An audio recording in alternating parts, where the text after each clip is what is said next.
各位朋友、各位街坊，大家好，我係可嘉媽媽。唔該，即刻停手。如果你每日朝早落茶餐廳，淨係識得點呢幾樣早餐，日日食，等於慢慢積累毒素。尤其係60歲以上嘅老友記，食得多，腸胃、肝臟隨時出大問題。醫生私下都勸自己屋企人千祈唔好掂。早一排我隔離屋嘅陳伯，日日落樓下嘅茶餐廳，連續10幾年固定食呢兩樣早餐。本身以為又平又抵食，最近成日胃痛冇胃口，去醫院做檢查，醫生直接同佢講，就係常年食錯早餐，日積月累，刺激身體，再繼續落去後患無窮。好多香港人由細食到大，完全唔知道呢啲陪伴幾代人嘅早餐，竟然係暗藏殺機嘅奪命早餐。今日就同大家拆穿呢3個陷阱，最後仲會俾大家醫生公認真正養生防癌嘅3款早餐，記得睇到最後，轉發俾屋企嘅老人家，拆解3款港人至愛嘅奪命早餐。首先嚟講下第一款煎炸西多士，法蘭西多士。講到茶餐廳早餐，呢個唔鍾意淋滿煉奶嘅西多士，金黃酥脆，咬落又流心，無論係後生人定係老人家，次次都必點。但係大家知唔知西多士製作要吸大量嘅滾油，反覆嘅油炸，高溫煎炸之後呢，麵粉同埋啲油脂會產生丙烯酰胺，呢種有害物質長期過量緊攝入，就會加重肝臟嘅代謝負擔，而且糖分、油脂嚴重超標。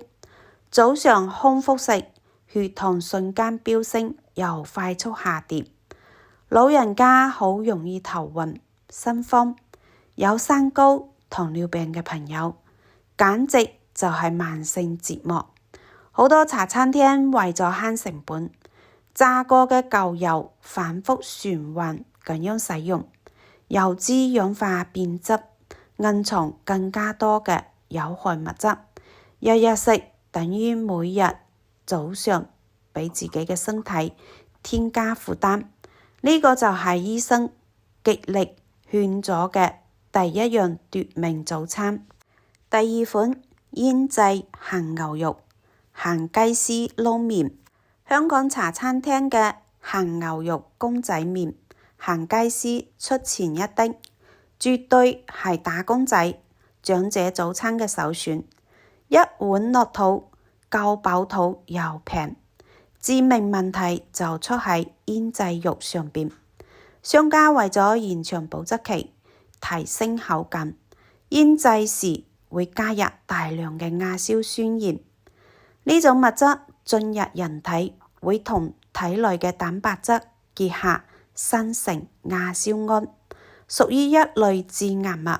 再加上上邊湯底未精，鹽分爆表，一碗落肚，一日嘅鹽分限額直接超標大半，長期落嚟血壓飆升，腎臟負擔暴增。本身有腎病、心血管毛病嘅老友記，真係隨時出事。好多街坊以為鹹牛肉麵簡簡單單，萬萬估唔到暗藏咁大嘅風險。第三款廉價預製嘅炸油條、油炸鬼。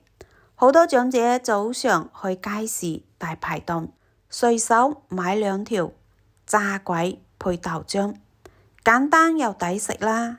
呢樣嘢就係第3致命早餐啦。正規嘅油條要用新鮮麵粉、少量明飯製作，但係市面上平價油炸鬼分黑心小販會過量添加明礬同埋蓬鬆劑，鋁元素超標。鋁一旦堆積喺身體入邊，好難排出體外㗎，會慢慢損傷大腦神經。老人家記憶力差，反應變慢，好多就係長期食超標炸物導致嘅。加上同樣係高溫反覆油炸，油脂毒素雙重疊加，一早空腹食對腸胃刺激好強㗎。胃酸又過多，胃潰瘍嘅人士食完即刻唔舒服。以上呢3款就係港人早餐最愛，但係暗藏危機嘅3大奪命早餐。睇到呢度，不妨睇下自己屋企人中咗幾多樣，教你避坑。日常早餐點樣揀，分清好壞細節，唔好講到大家人心惶惶。唔係話以後唔可以飲茶食早餐，只係避開呢啲壞習慣，就可以大幅度降低風險。教大家4個簡單嘅準則。第一，煎炸類食物1星期最多食1次，絕對唔可以每日當早餐。揀西多士盡量揀少煉奶，唔好再額外加牛油。第二，醃製肉類麵食，減少食用頻率。點麵嘅時候同老細講少鹽，走味精，湯底唔好全部飲晒。第三，街邊散裝嘅油炸鬼，盡量幫襯連鎖大品牌，肉眼睇落去過分蓬鬆百得以上嘅油鬼，直接唔好買。第四，早餐盡量搭配新鮮蔬菜、鮮牛奶，中和油膩同埋鹽分，唔好淨係食肉同埋油炸嘢。既然壞嘅講完，而家送上專科醫生特登推薦，適合香港氣候、滋陰養胃、提升抵抗力嘅3款早餐，平靚正，茶餐廳、屋企都可以整。第一，新鮮瘦肉生滾粥，加水煮蛋。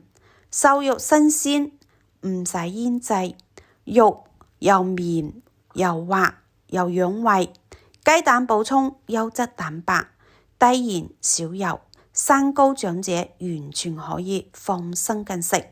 第二，原味嘅全麥吐司加純鮮豆漿，少量番茄，拒絕煉奶夾心甜醬，全麥纖維夠多，促進腸道蠕動。豆漿植物蛋白溫和又唔傷身。第三，鮮蝦雲吞淨麵，少鹽少油，新鮮嘅鮮蝦製作雲吞，冇醃製添加劑，麵少量就夠，湯底清淡，飽肚之餘唔會加重身體負擔，茶餐廳都可以輕鬆點到。呢3款先至係真正適合香港人長久食嘅養生早餐，唔會慢慢損傷身體嘅優質早餐。各位街坊，今日3大奪命早餐同埋健康早餐都同大家拆解完啦，不妨評論區講一下你平時朝頭早最鍾意食邊一款早餐呢？有冇一直食緊危險嘅款式？覺得條片對你有用，即刻點讚、收藏、轉發俾屋企嘅阿爸阿媽、爺爺嫲嫲，唔好再日日食錯早餐啦。好啦，我哋下期再見啦，拜拜。